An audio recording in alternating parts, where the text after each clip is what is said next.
आपको पता है 14 से 17 साल के बीच में बच्चे, उनको ये लगता है कि वेपिंग जो है वो बिल्कुल भी हार्मफुल नहीं है, और 96% लोग 14 से 17 साल में उनको ये लगता है कि वेपिंग बैंड ही नहीं है इंडिया में। ऐसी बहुत ज्यादा शॉकिंग इन्फॉर्मेशन सामने आई है। एक स्टडी है एडिक्शन फ्री इंडिया जो कि थिंक चेंज फोरम ने कंडक्ट की थी, और उसमें सब चीजें सामने आई हैं। आज के इस वीडियो में हम लोग बात करेंगे कि वेपिंग है क्या, इसके अंदर होता क्या है, इससे दिक्कतें क्या होती हैं, इससे कोई फायदा है कि नहीं, नुकसान है तो कितना नुकसान है, ताकि वीडियो देखने के बाद आपको बिल्कुल क्लियर हो जाए कि भाई हमें फूकना है कि नहीं है। लेकिन बिफोर स्टार्ट द वीडियो, अगर आप में से किसी को पेट का इशू है, IBS है, IBD है, घर पे किसी को टाइप 2 डायबिटीज है, फैटी लिवर है, हाई कोलेस्ट्रॉल है, offer natural body building and fat loss, this is number to contact. I will be more than happy to help. Vaping जानने से पहले आपको कुछ चीजें जाननी होंगी, और सबसे पहली चीज है, इसे बोलते हैं हम एरोसोल। एरोसोल पता क्या हो गया? जैसे हम डीओ नहीं चलाते हैं, जैसे डीओ एकदम स्प्रे किया, वही एरोसोल है। मतलब लिक्विड या सॉलिड के पार्टिकल्स होंगे गैस में, that is what aerosol is. तो आपका जो ई सिगरेट है या वेपिंग है या हुक्का भी है, ये बड़े सिमिलर तरीके से काम करते हैं। तो लगते ये कन्वेंशनल सिगरेट्स के जैसे ही हैं, लेकिन होता क्या क्या है, इनमें एक बैटरी सोर्स होता है, मोस्टली लिथियम आयन बैटरी होती है, एक हीटिंग एलिमेंट होता है, और एक ई लिक्विड होता है, कोट अनकोट ई लिक्विड। इस पे मैं थोड़ी चर्चा करना पसंद करूंगा। अब जो कोर कंपोनेंट होता है ई लिक्विड का, वो पता क्या क्या होता है उसमें? Propylene glycol, vegetable glycerine, nicotine और कुछ फ्लेवरिंग। ये जो प्रोपाइलिन ग्लाइकोल होता है ना, वो गले में जो खराश सी होता है, ये प्रोपाइलिन ग्लाइकोल करता है, ताकि लोगों को थोड़ा लगता है कि भाई हम सिगरेट ही पी रहे हैं। और जो वेजिटेबल ग्लिसरीन होता है, ये स्मोक प्रोड्यूस करता है, और जो थोड़ा स्वीटनेस होता है फ्लेवर का, वो इससे ही आता है। अब ई लिक्विड की बात करते हैं, जो कि पूरे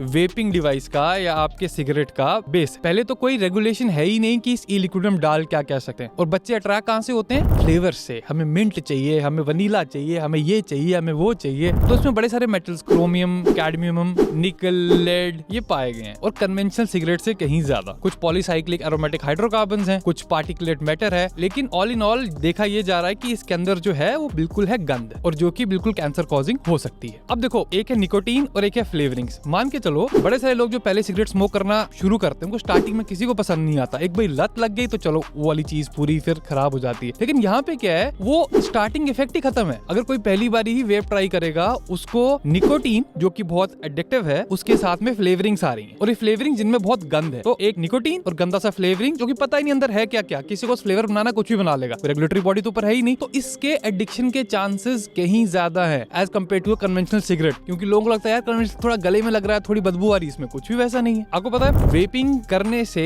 एक पर्टिकुलर डिजीज सामने आई है, इसे हम पता क्या बोल रहे हैं? EVALI, EVALI। This is e cigarette और vaping use associated lung injury. तो लंग इंजरी के केसेस बहुत सारे आ रहे हैं वेपिंग से। तो कोई आपको ये बोल रहा है कि वेपिंग में इसलिए कर रहा हूँ क्योंकि cigarette smoking is harmful to health? नहीं मित्रों, वेपिंग इज इक्वली और इवन मोर हार्मफुल। देखो, वेपिंग को आए बहुत ज्यादा टाइम नहीं हुआ है, लेकिन इसके साइड इफेक्ट्स दिखने को आ रहे हैं, और अगले 10 साल में देखना क्या क्या चीजें इससे सामने आती हैं। The prohibition of electronic cigarette act 2019, ये इंडिया में production, manufacture, export, import, transport, sale, distribution, advertisement of e cigarettes को मना करता है, लेकिन वी ऑल नो ये चीजें पनपती ही जा रही हैं। अब इसका एक और पार्ट वो होता है कि लोग कहते हैं कि जब कोई सिगरेट पब्लिक प्लेस में पीता है तो सेकंड हैंड स्मोक का बड़ा इशू रहता है, तो वेपिंग का कोई ऐसा इशू नहीं है। ये भी गलत है। पहले तो एक प्रॉब्लम क्या हो रही है कि क्योंकि ये स्वीट फ्लेवर्स होते हैं, तो एक्सीडेंटल निकोटीन पॉइजनिंग भी कुछ केसेस आ रहे हैं कि बच्चों ने थोड़ा टेस्ट किया, ये ई लिक्विड टाइप कोई चीज हो गई, किसी भी तरीके से मिल गई, उसे निकोटीन पॉइजनिंग हो गई है, बाकी इश्यूज हो गए। ये नॉर्मल सिगरेट में कभी नहीं होता था। और जब पैसिव स्मोकिंग होती है, जब कोई वेप स्मोक कर रहा होता है, there is something called as cotinine, एक निकोटीन का मेटाबोलाइट होता है, वही इकट्ठा होता है जब कोई कन्वेंशनल सिगरेट स्मोक कर रहा होता है, तो आपके वेप में भी वही चीज है। इसके पीछे बड़ी सारी कंपनी जो काम कर रही है, उसके सेफ्टी के जो उदाहरण देती है, वो अभी भी एनिमल मॉडल्स पे बड़ी सारी चीजें हैं। हमारे पास लॉन्ग टर्म सेफ्टी रिजल्ट्स है ही कुछ नहीं है, लेकिन इसको मार्केट ऐसे किया जा रहा है कि यही सिगरेट का ऑल्टरनेट है। जब सिगरेट छोड़ने की बात करते हैं, तो कुछ FDA अप्रूव्ड या गवर्नमेंट अप्रूव्ड टेक्निक्स होती हैं, जिसमें गम, निकोटीन गम्स होती हैं, पैचेस होती हैं। अगर जब उसको हम इससे कंपेयर करें, जो लोग कहते हैं कि आप वेपिंग करना शुरू कर दो, तो लोगों को जो वेपिंग करना शुरू कर रहे हैं, उनको वेपिंग की ही आदत लग जाती है, और ये एक गेटवे ड्रग भी बन जाता है। कि मान के चलो आज आपने थोड़ा निकोटीन का आपको हिंट लगा, देखो इसकी आदत पड़ गई वेपिंग की, और कन्वेंशन ये है कि भाई जो वेपिंग है वो सिगरेट स्मोकिंग जितना खतरनाक नहीं है, तो लोग इसके बाद बाकी चीजें भी ट्राई करना शुरू करते हैं। तो मॉरल द स्टोरी ये है मित्रों, वेपिंग कोई दूध का धुला है नहीं है। इट्स एज बैड और आई वुड से इवन